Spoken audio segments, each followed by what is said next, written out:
सुख करता दुःख हरता वार्ता विघ्नाची। गणेशोत्सव हा लहानांपासून थोरांपर्यंत सर्वांचा आवडता उत्सव। भाद्रपद शुक्ल पक्ष चतुर्थी ते अनंत चतुर्दशी या काळात हा उत्सव साजरा केला जातो। जय देव जय मंगलमूर्ती दर्शन मात्रे मन। उत्सवाच्या काळात गणेश भक्त घरोघरी आणि सार्वजनिक ठिकाणीही आपल्या लाडक्या गणरायाचे मनोभावे पूजन अर्चन करतात। विविध कार्यक्रमांच्या आयोजनाद्वारे उत्सवाचा आनंद द्विगुणित करतात। धर्मशास्त्रानुसार उत्सवाच्या शेवटी गणरायाचे विधिवत पूजन करून मूर्तीचे वाहत्या पाण्यात विसर्जन केले जाते। असे केल्याने श्री गणेशाच्या मूर्तीतील चैतन्य पाण्याद्वारे सर्वदूर पसरते आणि जनसामान्यांना त्याचा लाभ होतो। परंतु आज हे धर्मशास्त्र लक्षात न घेता पर्यावरण रक्षणाच्या नावाखाली काही धर्मद्रोही संघटना श्री गणेशाच्या मूर्तीचे वाहत्या पाण्यात विसर्जन करण्यास विरोध करतात। यासाठी ते श्री गणेश मूर्तीचे दान करा या नावाखाली चळवळ राबवतात। हिंदूंनो, या धर्मद्रोही आवाहनाला बळी पडू नका, कारण देवता या काही दान देण्याच्या गोष्टी नाहीत। मूर्तिदान अशास्त्रीय आहे।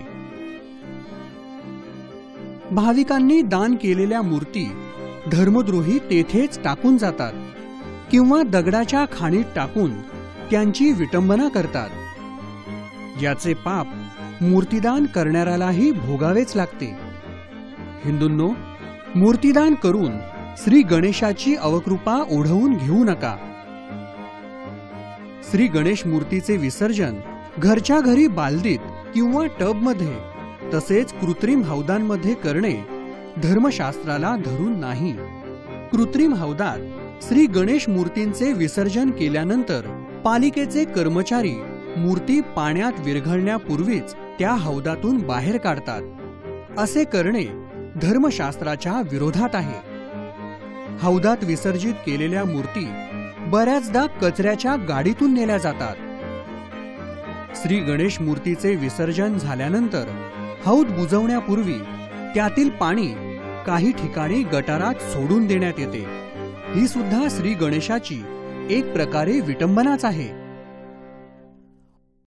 पर्यावरण तज्ञांचा अहवाल सांगतो की वाहत्या पाण्यात श्री गणेश मूर्तींचे विसर्जन केल्याने पाण्याचे प्रदूषण होत नाही।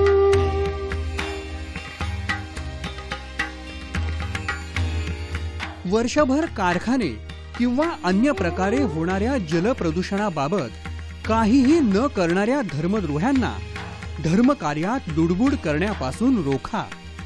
हिंदूंनो, श्री गणेश मूर्तीचे विसर्जन वाहत्या पाण्यातच करा। विधिवत मूर्ती विसर्जन म्हणजे धर्मपालन होय।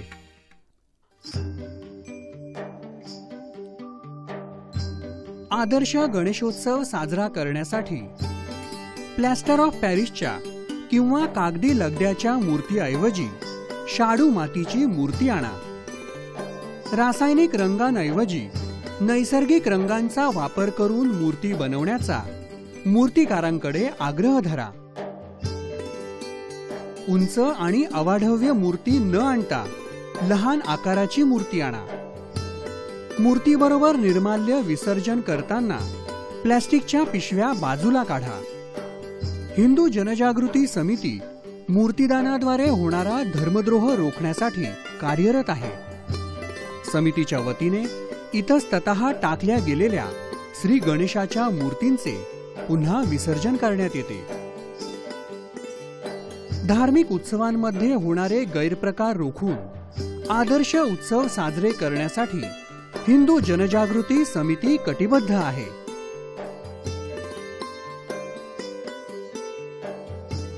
हिंदू जनजागृती समितीच्या या धर्मकार्यात सहभागी व्हा। अधिक माहितीसाठी संपर्क 9322 533 595। आमचा संगणकीय पत्ता आहे contact@hindujagriti.org।